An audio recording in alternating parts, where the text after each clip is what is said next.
Hello. Oigan, tengo a mi perro aquí al lado y está roncando. Entonces, si escuchan hay un sonido de ronquido, es mi perro. Una disculpa, pero pues es que está viejito, pobrecito, duerme todo el día, ronca todo el día. Nosotros aquí lo queremos mucho. Pero bueno, hola amigas, ¿cómo están? ¿Cómo están el día de hoy? Ahora quise traer un video como más relax, más de platicadita así entre tú y yo. 5 minutos más tarde. Comienza el canibalismo, se empiezan a comer entre ellos. El orgullo y prejuicio marxista. Un montón de cosas muy filosóficas y justo de filosofía del lenguaje. Y pensé que estaría interesante hacer un video sobre los libros interesantes que me han hecho pensar cosas interesantes. A lo que me refiero con esto es, no necesariamente que sean mis libros favoritos o libros que me hayan gustado así demasiado, que algunos sí, sino libros que me hayan hecho cuestionarme cosas y que me hayan dejado así como pensando en diferentes cosas por diferentes razones, ¿no? Esto es este video. Bienvenida, bienvenido, bienvenide. El primer libro que traigo aquí es Cadáver Exquisito, de Agustina Basterrica, que de hecho este lo terminé hace poquito, lo terminé hace como 2 días. Muchas cosas, amigas, muchas cosas. Cadáver Exquisito es una novela y es sobre un mundo distópico en el que un virus llega y ataca a todos los animales. Entonces, la carne animal ya no es comestible para los humanos y pues eso sucede que es un gran problema porque ahora los humanos dicen qué demonios vamos a comer, qué proteína vamos a ingerir, hasta que llega un punto en el que comienza el canibalismo, se empiezan a comer entre ellos. Llega un punto en el que se normaliza el comer humanos. Entonces, o sea, hagan de cuenta que la industria de la carne que tenemos al día de hoy, así como está, es exactamente lo mismo, pero con carne humana, ¿saben? Entonces, el protagonista de esta historia es un tipo, es un cuate que su papá trabajaba en una carnicería en la industria de la carne cuando todavía era carne animal y ahora él trabaja en la industria de la carne cuando se consume carne humana. Entonces, como que él vivió esta transición entre lo animal y lo humano y muchas cosas así. Entonces, de eso se trata la historia básicamente. Y pues, ay amigas, o sea,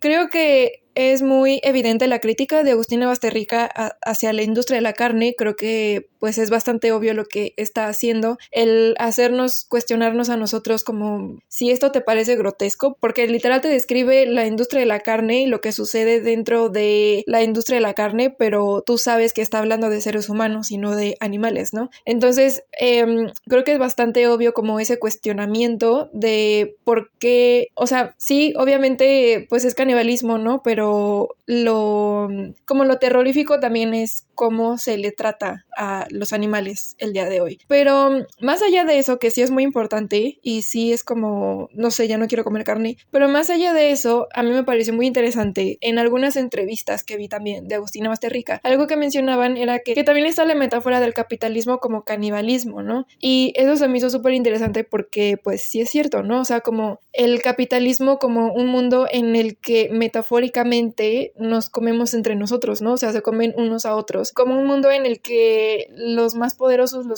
las personas más ricas se comen a las personas más pobres, porque en el libro también está esa cuestión, ¿no? Está la cuestión de quiénes son las personas consumidas y quiénes consumen. ¿Qué clase de personas son las personas que tienen que morir para ser consumidas y quiénes son las personas que no tienen que morir sino que consumen y cometen el acto como tal del canibalismo, ¿no? Se me hizo súper inteligente, honestamente. Y otra cosa que me hizo también cuestionarme es hasta qué punto podemos normalizar las cosas y qué clase de cosas se puede normalizar si suceden lo suficiente, porque les digo, el protagonista vive esta transición de la carne animal hacia la carne humana y al principio el canibalismo obviamente era súper, en este mundo distópico, el canibalismo era súper estigmatizado y se hacía muy por debajo del agua, muy ilegalmente hasta que llegó un punto en el que ya se hizo completamente legal y toda una industria y ya nadie lo cuestiona. Y hay estos dos personajes que son los sobrinos del protagonista, que son niños, entonces ellos no vivieron esta transición, ellos nacieron en un mundo en el que era ya súper normal comer carne humana. Entonces, o sea, por los niños, pero también por el resto de seres humanos que hay en este mundo distópico y en este libro, yo también me empecé a cuestionar, o sea, cuántas cosas horribles que suceden en el día a día no tenemos súper normalizadas, pero cuando te paras a pensarlo son cosas súper, pues como muy turbias, ¿no? Y esta desensibilización de otras realidades. Ahora, otra cosa, y voy aquí también a traer a colación el libro de Temporada de Huracanes de Fernanda Melchor, pero otra cosa en lo que he estado pensando mucho a raíz de este libro es el morbo, porque mientras yo estaba leyendo Cadáver Exquisito, yo llegué a un punto en el que dije, es que esto es muy morboso, o sea, las descripciones y los detalles de cómo está sucediendo todo, me sentía yo como que estaba siendo muy morbosa al ver esto, ¿no? Y el estar leyendo esto. Entonces me empecé a cuestionar como hasta qué punto está bien lo morboso, porque en general criticamos a las personas morbosas, por ejemplo, las que consumen los periódicos de la Nota Roja, ¿no? Que son súper explícitos y que te describen con lujo de detalle qué fue lo que pasó. Pero entonces yo me pregunto, bueno, esto es literatura, pero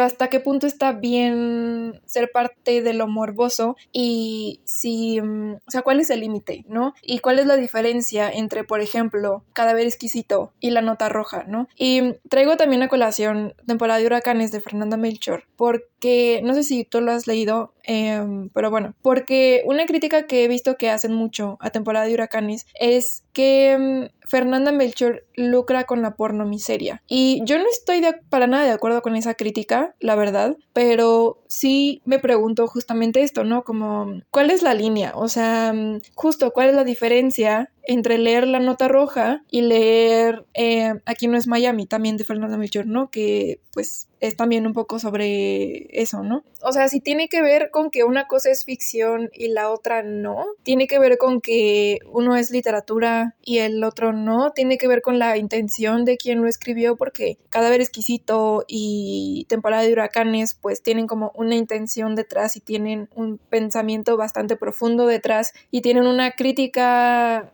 bastante profunda detrás de lo que se está escribiendo y lo que se está leyendo, y La Nota Roja no. Entonces no sé cuál es la línea divisoria, ¿no? Me hizo pensar mucho en eso. Y hablando específicamente de Temporada de Huracanes y de la pornomiseria como tal, también yo me pregunto, es que entiendo la crítica y entiendo el cuestionamiento hacia las personas que hacen historias sobre personas empobrecidas o sobre personas marginalizadas, ¿no? Pero creo que tampoco se puede llegar a un punto de que ahora está completamente prohibido que tus personajes sean personas empobrecidas que viven en la pobreza extrema o que están muy marginalizadas. O sea, me parece como medio absurdo llegar a ese punto, ¿no? Pero también entiendo la crítica de personas que ganan dinero a partir de personas empobrecidas. Pero siento que eso tendría más que ver, por ejemplo, con los documentales o con los podcasts estos como de entrevistas en los que, y ahí tendríamos que ver si quien está haciendo ese producto le está retribuyendo de alguna manera a su personaje, que obviamente es marginalizado o empobrecido, o si no le está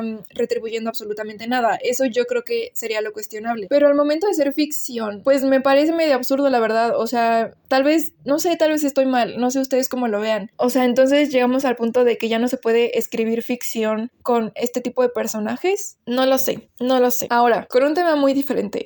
Otro libro que me ha hecho cuestionarme muchas cosas y que me ha hecho pensar muchas cosas y que este sí me gusta mucho. Bueno, estos libros sí me gustan mucho. Temporada de Huracanes, Cadáver Exquisito y este libro que es Norte y Sur de Elizabeth Gaskell. Amigas, prepárense. Porque si no conoces este libro, a mí me gusta llamarlo El Orgullo y Prejuicio con conciencia de clase. El Orgullo y Prejuicio marxista. Según yo, fue publicado 60 años después de Orgullo y Prejuicio y básicamente es la historia de Margaret Halley en Inglaterra, que vive al sur de Inglaterra y así como en el campo y lo rural y así. Y por cuestiones de la vida se tiene que mudar al norte con su familia, a una ciudad como tal en donde está la industria, en donde hay fábricas y donde pues no es el campo, ¿no? Y ahí conoce a el señor Thornton. No me acuerdo cómo se llama, pero conoce al señor Thornton. Y este señor es justamente dueño de una fábrica, o sea, es como jefe de una de estas fábricas, ¿no? Entonces es como,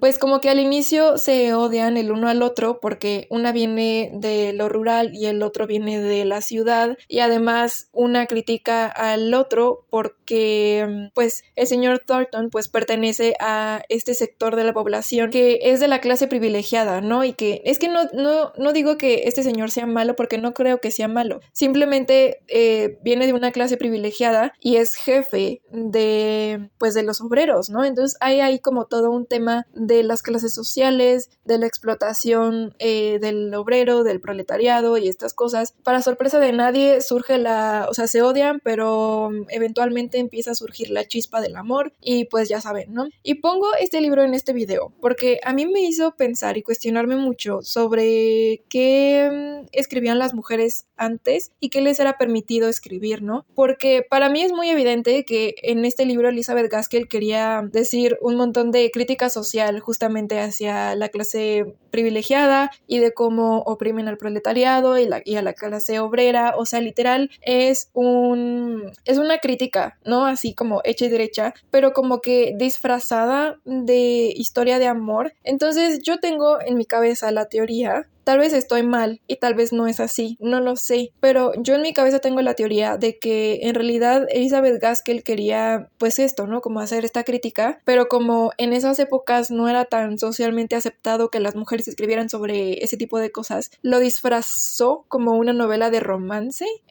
como para decir, bueno, escribí aquí una novela de romance porque soy mujer y es lo que escriben las mujeres y es lo que es permitido que escriban y publiquen las mujeres, pero realmente te estoy metiendo un manifiesto comunista, ¿no? Y se me hace muy interesante, la verdad, está muy chido ese libro, y es que sí me parece muy obvio la intención de la crítica, porque hay un personaje justamente que es un obrero, que es amigo de la protagonista, y entre Margaret y este personaje obrero vato, se echan unos así diálogos de párrafos y párrafos y párrafos y párrafos de crítica al sistema capitalista, que en ese momento pues no era como tal un sistema capitalista como lo conocemos al día de hoy, como existe el día de hoy, pero vaya. Y pues eso, se me hace muy interesante como libro, pero también me hizo cuestionarme qué le era permitido escribir a las mujeres y si realmente este fue como un recurso que quiso utilizar Elizabeth Gaskell para poder ser publicada y que no se le cuestionara tanto el hablar de estas cosas, ¿saben? El siguiente libro que me hizo pensar muchas cosas es La policía de la memoria de Yoko Ogawa, y este libro me hizo pensar cosas como más filosóficas, porque este libro...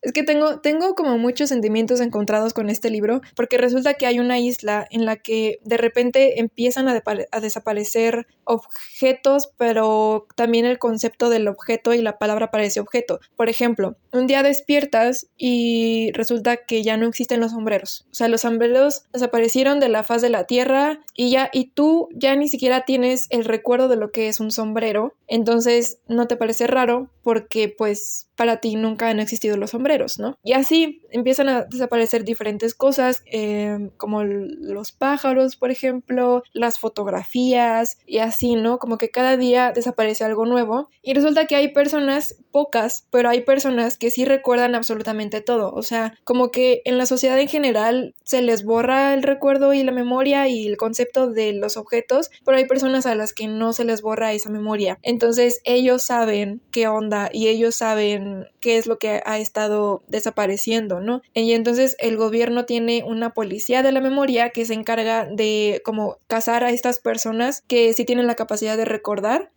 porque son peligrosas y porque no deberían poder recordar, ¿no? Y pueden como atentar contra el sistema o algo así. Y de eso se trata el libro. Entonces, está muy chido en un sentido porque a mí me hizo cuestionarme mucho cosas como de filosofía del lenguaje y como esta idea de que si no se nombra no existe, por ejemplo, como cositas así, ¿no? Incluso, es que no les puedo dar spoilers, pero incluso, por ejemplo, de qué es la literatura y qué divide a la literatura de, bueno, que eso lo vengo preguntando desde que entré a la carrera, ¿no? Pero este libro también me lo hizo cuestionarme, qué divide a la literatura de otro tipo de textos, qué onda con las palabras, o sea, como que qué son las palabras y así como un montón de cosas muy filosóficas y justo de filosofía del lenguaje. Sin embargo, siento que me quedó mucho a deber, o sea, siento que la idea está súper chida, la neta, está muy interesante, está muy ingeniosa esta idea, pero me quedó mucho a deber este libro porque no me resuelve muchas cosas, o sea, al final como que, bueno, al final creo que sí me gustó. Ahora que lo pienso, creo que está muy interesante el final, creo que sí me gustó, pero aún así, el resto del libro, algunas partes me parecen contradictorias y justo no me resolvió muchas preguntas que yo tenía, que se plantean y que yo pensé que se iban a resolver. Entonces, por ahí mal, pero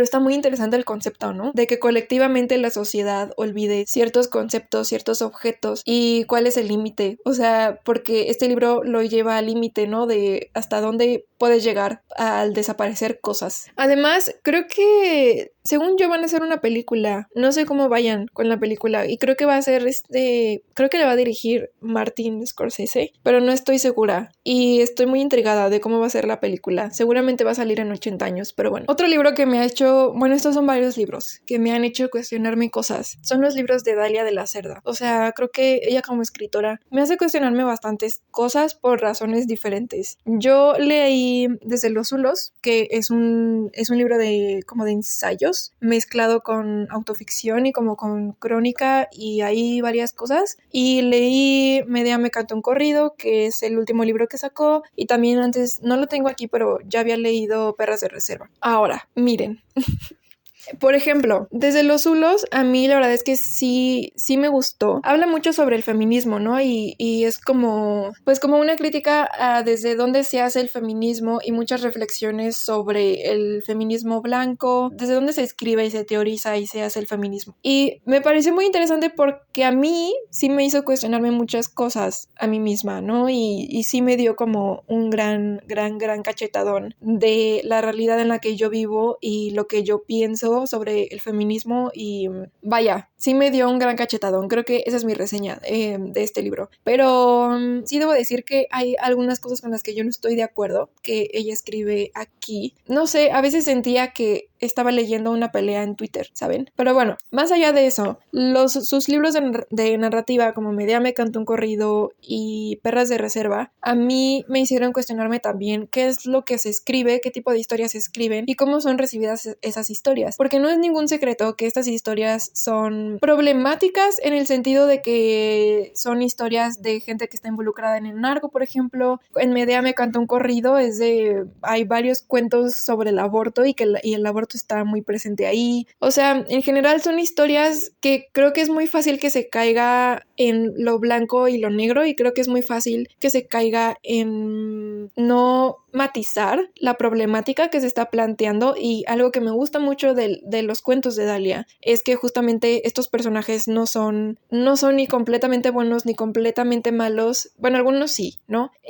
O sea, hay personas que son malas de Malolandia, pero pues siento que te cuestionan como, pues es que hay situaciones que llevan a estas personas a hacer ciertas cosas y muchas veces es un problema sistemático de la sociedad y hay veces en las que las personas, o sea, tienen que hacer lo que tienen que hacer con los recursos que tienen. Y creo que mucha de la crítica que recibe Dalia viene desde el clasismo, justamente porque sus personajes son, por ejemplo, personas que escuchan corridos o que están atravesados por el narco o que viven en barrios marginalizados. Entonces, creo que mucha de la crítica que ella recibe viene desde el clasismo. Creo que las historias están muy chidas, o sea, que los cuentos están chidos. que las historias que cuenta son importantes y que se deben de contar y que es muy accesible. Creo que es lo más importante que le doy a Dalia, que es muy accesible, es muy fácil leerla. Si eres una persona que no tiene el hábito de la lectura, es muy fácil leer a Dalia de la Serre. Y eso a mí me parece muy importante, sobre todo por los temas que toca y los cuentos que escribe. Me parece muy importante eso también, la accesibilidad. Entonces, eso, lo que estos libros me hicieron cuestionar, tienen más que ver con la recepción literaria de las obras y qué es lo que está socialmente aceptado escribir y cómo las personas hacen una crítica que la verdad es que muchas veces viene desde el racismo y no en sí desde la como crítica como tal, ¿no? Como crítica a la obra literaria como tal. Y el último libro que me hizo pensar muchas cosas es uno que se llama Are Prisons Obsolete? De Angela Davis. Las prisiones están obsoletas, que pues Angela Davis es una mujer que está en contra del sistema carcelario y ella aboga por definitivamente abolir las prisiones y abolir como todo este sistema punitivista, ¿no? Entonces, en este libro